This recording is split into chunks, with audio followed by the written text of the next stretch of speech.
The views and opinions expressed in this program are those of the participants and do not necessarily reflect the views of BronxNet or the program underwriters.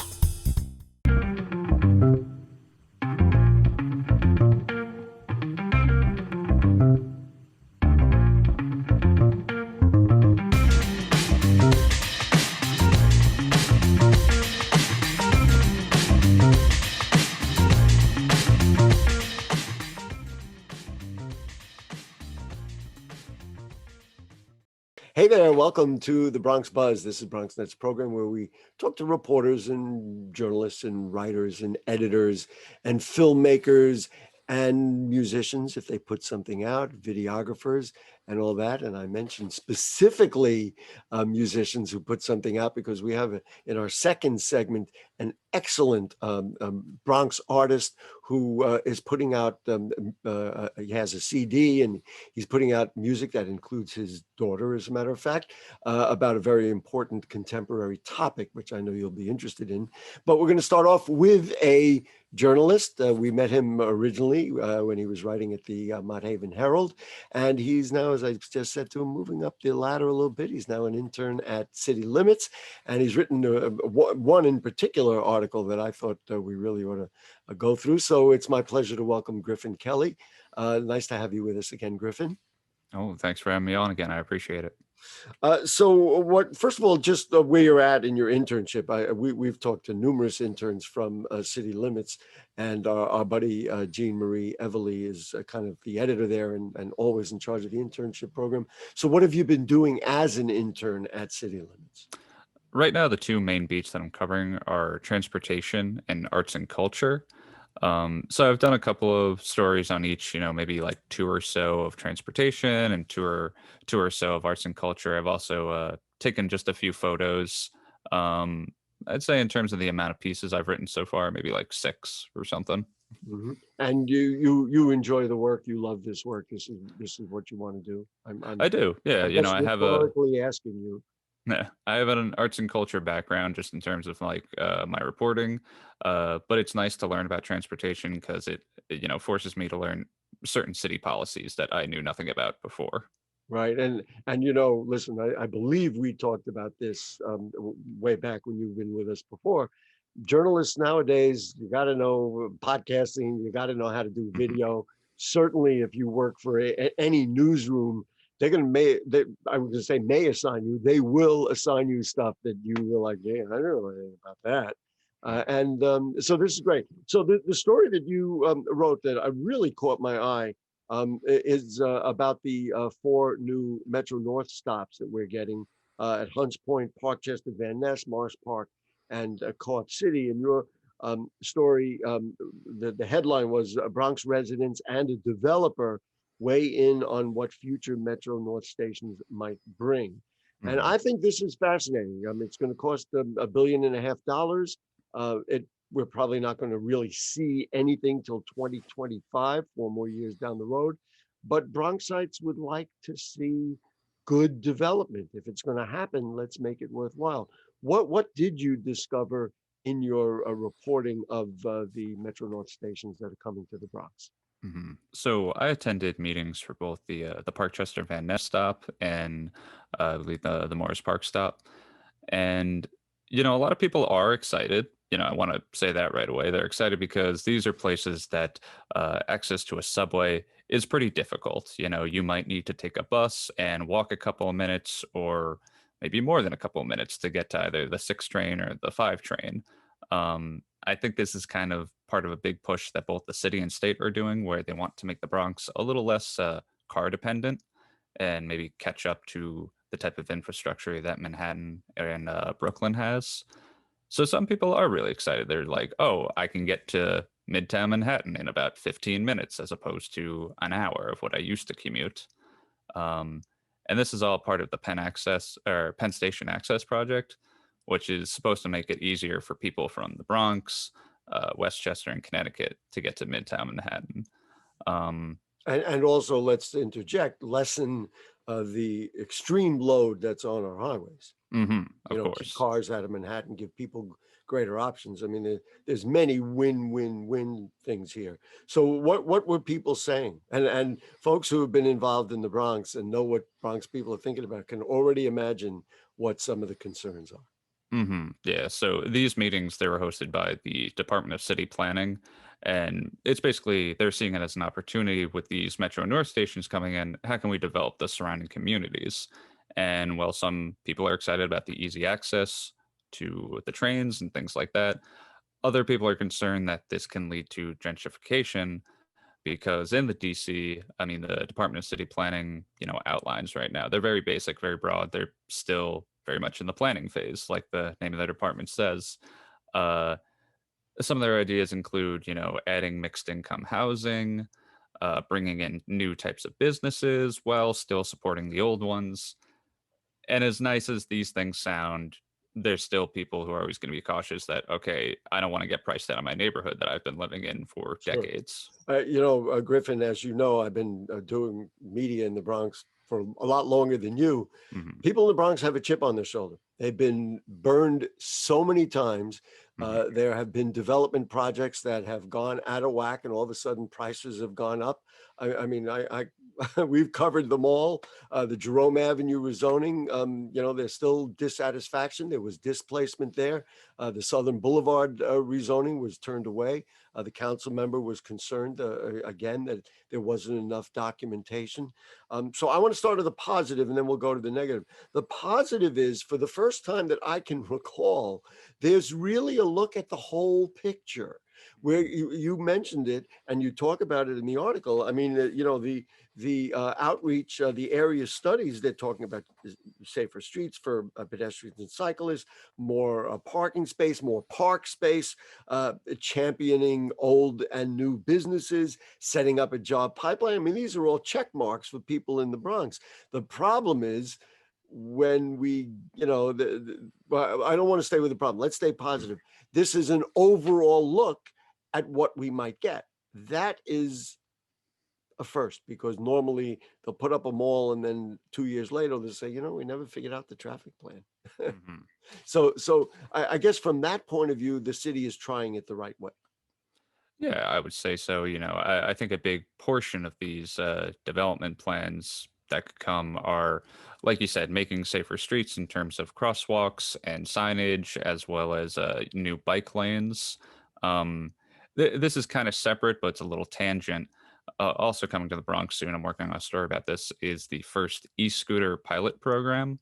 Right. So there's going to be thousands of e-scooters in the East Bronx. Right. So I could just tell you from experience, oh, good, let's put it in. People will love the e-scooters, but then all of the other ramifications, where they're going to be, where they're going to park, what is acceptable process for them either to register them or to how they get operated, that'll come later after we have a lot of problems.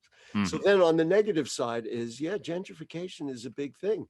You want to bring new money into the Bronx. At the same time, people who have lived here for many years don't want to get displaced. Yeah, I think one of the most worrying things that I think some people are picking up on at the meetings. Did you say boring? No, worrying. Oh, worrying. Okay. Yes. One of the most boring things. No, this is pretty interesting. Oh, yes, it is. One of the worrying things is that the developer that showed up at the Parkchester meeting is this guy, Joel Wiener. He's the CEO of this real estate development company called Pinnacle Group. And he kind of doesn't have the best reputation, over the past 20 years. I think in about the early 2000s, he was buying up a lot of these cheap apartment buildings in lower income black and brown communities, and he was renovating them and passing the cost on to the tenants, which is legal, but the tenants are clearly not able to keep up with those prices, so they're either evicted or priced out. What you're saying feeds right into what I was saying. Bronx people have seen this before. They said, what, the city is working up this big plan. We're all excited about the new amenities that we're going to get. On the other hand, you got this guy here. We didn't trust him before, and he's going to make I mean, we've been down this road 1,000 times. When you hear a guy like him saying, I'm talking to DCP, it's like, now I don't have a good feeling about this. That's exactly right. I hate to ask you this. I mean, I don't know if you can even answer it. Do you think the city, from your interaction with DCP and others involved in this, do you think the city has the guts to stand up and say, you know what? And I'm not picking necessarily on Mhm. this guy from Pinnacle. We want to do this right. We don't want people to get displaced. We don't want the rents to go skyrocketing.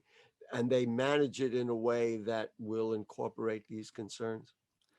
I mean, I really hope they do because the discussions around this type of community development started in 2018, and they're still very much in the beginning phases of like, how can we make this community better for the people who live here now? You know, is that easy to trust? Not really. You know, for somebody living in the Bronx, it like you say, people have heard this type of stuff before. Why is now any different? And you know what really is laid out before us is two very large changes. And one is we'll have a new mayor, and it will be interesting to see how the new mayor handles these kinds of things. Presumably, if it's Eric Adams, will he stand up for communities and get DCP to handle this right? And then also we'll have a new city council, and will the council members, to the degree they can, draw the line and say, we want this to work out right. These are, very, very big challenges. So now for you, we got about a minute left. For you, do you do a story every week, every 2 weeks, every month, whenever it turns out? And what would you be working on next? Like, what's coming up? I try I to guess get the e-scooter thing you already mentioned. Yeah, the e-scooter thing, I'm working on that. I try to get about one story out a week, and then maybe I'll go out and take some photos as well. The e-scooter pilot program, that's what I'm working on right now. I'm also looking into how arts programs help with reentry the process for formerly incarcerated people. That's another story I'm working on. A Or whole lot. I got to interject. Yeah. You're hitting right to the core of what many people in the Bronx are thinking about. I mean, to me, this is the kind of out of the box thinking we need to do as we emerge from the pandemic. How are we going to really do things that'll make things better? Thank you. Yeah. Well, there you go. Anyway, so there you go. Griffin Kelly from City Limits. Thank you so much for joining us. He's an intern there. I thank you personally because we need good young journalists, especially people like you in the Bronx that are, really going to investigate fully and give people the Bronx real good information. So I appreciate you. We appreciate City Limits, and I'm sure we'll see you again when you do the e-scooter thing or the arts with incarcerated people thing. Let's have you back. Okay. Thank you. I appreciate it. Thanks for always having me on and encouraging me to do more.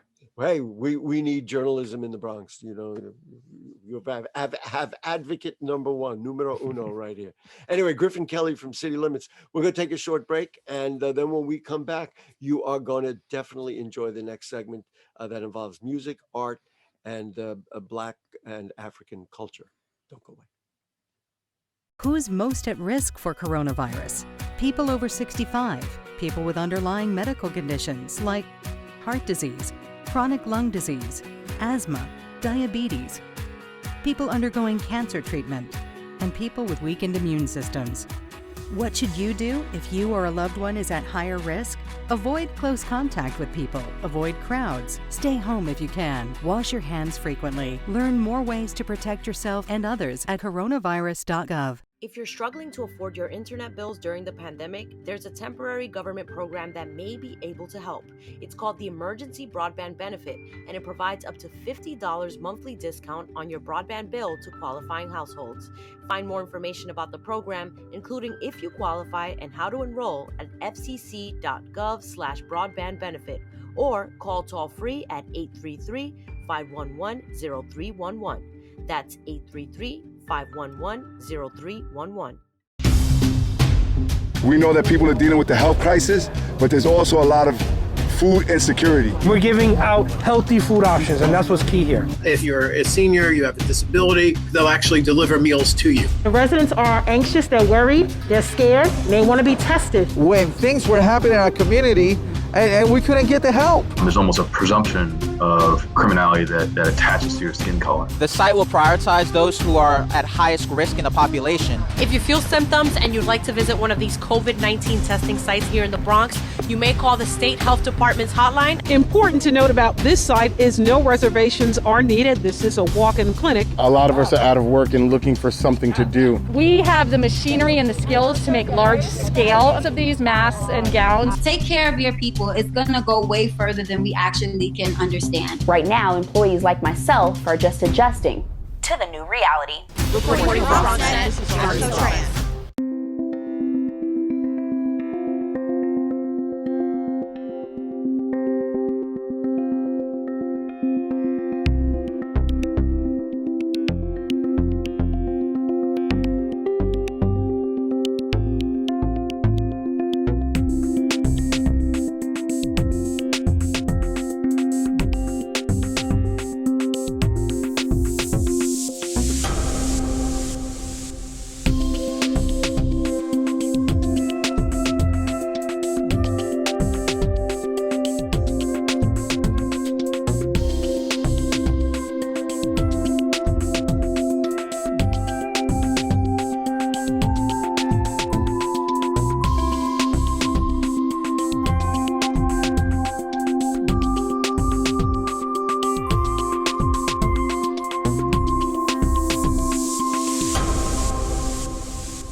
Okay, back with you on the Bronx Buzz. I told you you were going to enjoy this segment, and you'll see. I was right. It is Fyütch. Nice to have you with us, sir. Hello, hello. Nice to be here, Gary. Thanks for having me. And the little one next to you is Aura Simmons. Nice to see you, Aura. How are you today? Yeah, I'm good, but I'm pretty hungry. Well, I believe after we do the show, Daddy can work something out on that. I mean, I'm sure he does that every day. Yeah, I thought it's A-U-R-A. Okay, A-U-R-A. We're going to put that down. Fyütch, I'm thrilled to have you. You know, I reviewed the CD. We reviewed the videos. Talk to me about what you're passionate about and why you put out so much material. You know, because you're passionate about your work. Yeah, I'm glad you took a second to listen to it. The new album is called Family Tree, and it's a collection of 16 songs that is about something that's very near and dear to my heart. Obviously, my family, connecting with my culture. As a teaching artist and a music artist, I didn't want to have to choose between both. I like making music that I can play in the classroom for my students, but I also kind of wanted to have that cool edge to it as well, with the cool beats, you know, kind of be current. So for the past few years, I've been trying to figure out, how do I blend the two? How do I make music? How do I make a living doing what I love, where I don't have to sacrifice either? And this album is kind of like my favorite body of work I've ever done that embodies just that. It's music for the whole family. It's educational, it's hype, it's high energy, you can dance to it. It's not just for kids, it's for adults too. It's great for a road trip to put on while you're cleaning, all that. So I feel like I finally hit all the points with this album. You know, as I said, I watched it and it's just incredibly enjoyable. But let's also get to the message. You have something that's real important to you. I don't want to characterize it. Talk to me about what you really want the families, the adults, the children, and everybody to pick up on. And then, Aura, don't go away, because we're going to ask you a question as well. Okay. All right. Yes. Thanks, Gary. Absolutely. What I'm very passionate about is educate, entertain, and empower. I like to teach Black history through music, things that I didn't learn about when I was in school. And also this idea of connecting with the elders in your family to learn your legacy, what it's about. Sometimes some of that history is oral. Sometimes some of that history are things that you need to find out. So I kind of want this album to encourage people to connect with other members of their family and also learn some things about lesser known Black history facts. I thought it was important that you had Aura in the videos. Aura, can you tell me, was it fun to be in those? Did you sing? Did you dance? What did you like? I actually sang I Am a Cool. Yeah, you're a very good singer. You liked it. When you saw the video, were you like, oh my goodness, that's me? Yeah. Yeah, that's kind of pretty cool. I guess Fyütch, it works for you to have your daughter in there because in order to build strong societies, in order to build strong Black culture, we need strong families, right? I mean, So true. There's no other way to say that. And I'm going to tell you, as a father, we need strong fathers. You want to talk a little bit about being a father in this context, in this age of Black Lives Matter, and what does a father need to do with a child or their family to, in plain Bronx language, represent?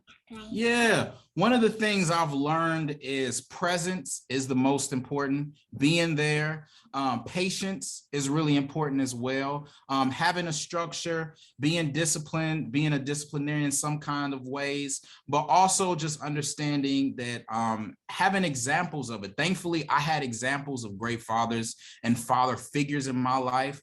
My dad, my grandpa, I have a lot of other men in my life. Pierce Freeline is on the album as well. He's a great example of just a little bit older than me, but someone that I look to as well. So I would say if somebody doesn't have those examples of fathers in their family, it's looking to the community, organizations, people, neighbors, etc., who can provide that. So it's all about that community. It's all, like you said, it's definitely about having the tight-knit family unit, however you can get it, whether that's community or in the home. And I'll tell you, boy, her timing is fantastic. Well, one of the things that we just saw evidence of, the children have to be independent as well. They've got to have their own mind. They've got to be taught, like your daughter is incredibly articulate and well-spoken. They've got to have that in there, because we're not going to grow anybody's culture unless we do that. And clearly Aura has a mind of her own. We want to watch the video now. Our producer, Rebecca Hemick, put together like a little edit. Just tell us what these videos are about, when they were shot and recorded, and then we're going to take a look. Yeah, so I think the clip is Black Women in History. It was my first #1 radio song that I did with Reese Palmer and Snook Nook, who are just incredible singers. And the song is about Black women in history, some that you've heard of, like Rosa Parks, Harriet Tubman, Kamala Harris, but also some women that you may not have heard of, Fannie Lou Hamer, a few others in there, Ida B. Wells. So I kind of want it to be a fully encompassing, educational, fun kind of song that teaches you at the same time. And it's colorful and it's beautiful and it's simple so that everybody can understand it. Here we go. You want to give it a title? You said it was, what is the Black Women in History with Fyütch, Reese Palmer, and Snook Nook. Check it out. And family. And Aura too. Can't forget her. All right, let's take a look. Black women in history, her story, yeah, this is her story. Black women in history. Gotta say it loud so it's not a mystery. This song is dedicated to your legacy, so it's time we let them know where the sisters be. Yeah, last name Hamer, first name Fannie Lou, civil rights leader, helped register our people to vote during Jim Crow laws in the 60s, back when blacks couldn't vote in this country. She paved the way for future politicians, along with the first Black Congresswoman Shirley Chisholm. Kamala Harris made history as the first ever woman elected VP. So many suffragists been fought for this, like Nashville's own J. Frankie Pitts. Helped register thousands to vote in Tennessee and made a school for black girls in the 1920s. Could not have done it without the pioneers, the women fighting voter suppression for years, like the Stacey Abrams and Felicia Davis. Said so many women to name, that's why this is for the Black women in history. Black women in history.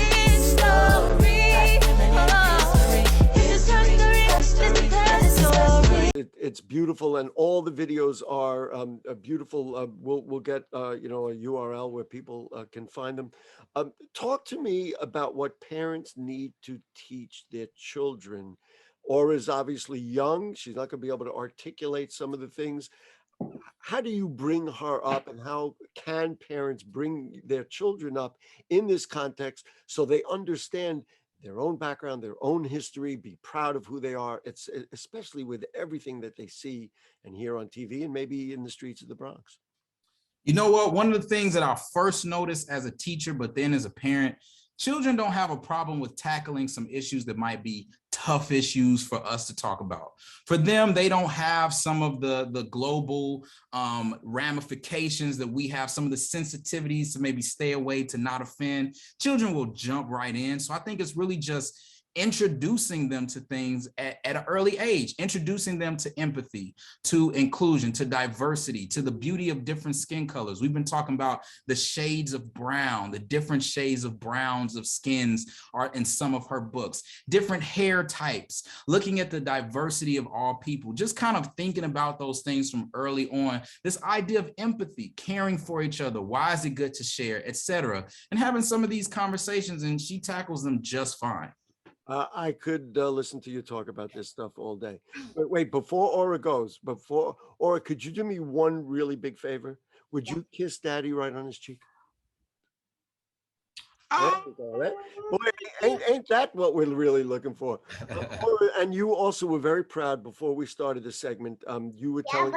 Wait. Let him ask a question. I was going to ask you, like, you're getting ready to do something very special, right? You're going to be going to a new school? Yeah, preschool. You're going to preschool. You're looking forward to that? Yeah. Yeah. Okay. Well, that's going to be very exciting. Fyütch, you mentioned a couple of times, and I wasn't even aware of it because we'd been focusing on your music and your creativity. You were talking about your students. Where do you teach? What do you formally teach? Yeah, I teach with a really cool organization called Dream Yard. They work exclusively in the Bronx. They teach the arts, music, dance, drama, theater, etc., arts and crafts, and they work at schools specifically from kindergarten all the way to 12th grade. And I've been with them for about 4 or 5 years. And it's really awesome because I get to go into classrooms, teach music. Last year, I was doing poetry. I was doing music production. So it's really awesome. Listen, I'm well familiar with Dream Yard. Hey. Oh, sure. But what this underscores for me, and you know, in a way, I was going to ask this question out of that context, but once you put it in that context, the importance of arts and culture for young people, especially who don't get it in school. I mean, it just seems so obvious to me, but I'll let you, we got about a minute left. I'll let you articulate why it's important for young people, especially young people of color in the Bronx, to have these opportunities to express and be creative, etc. Thank you for bringing that up. I think the two main reasons, you have different kinds of learners.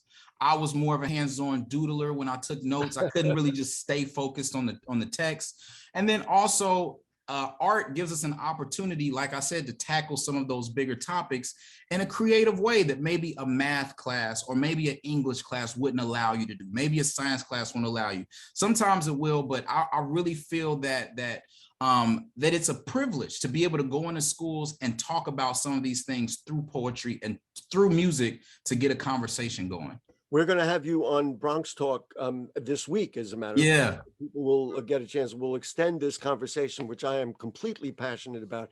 Give us, for now, for the Bronx Buzz, give us all the URLs. How do people find you? How do they find your music? How do they, you know, let's put it out. With a name like Fyütch, it's so easy. Nobody took it. Nobody's going to take it. It's Fyütch, and that's everywhere. Twitter, Instagram, Facebook, Spotify, my website, all the above. Listen, you are doing, you know, people said to me, you know, why don't you run for office? If I ran for office, you know how big the arts and culture budget would be? You wouldn't, it would be skyrocketing. Anyway, we got to get out of here. Aura, thank you. Goodbye. Bye. Bye. You take care of Daddy. Make sure he does the right thing and make sure he gives you lunch. You know. Okay. Give me lunch every day. Okay, he's doing the right thing. Fyütch, we'll see you. That's right.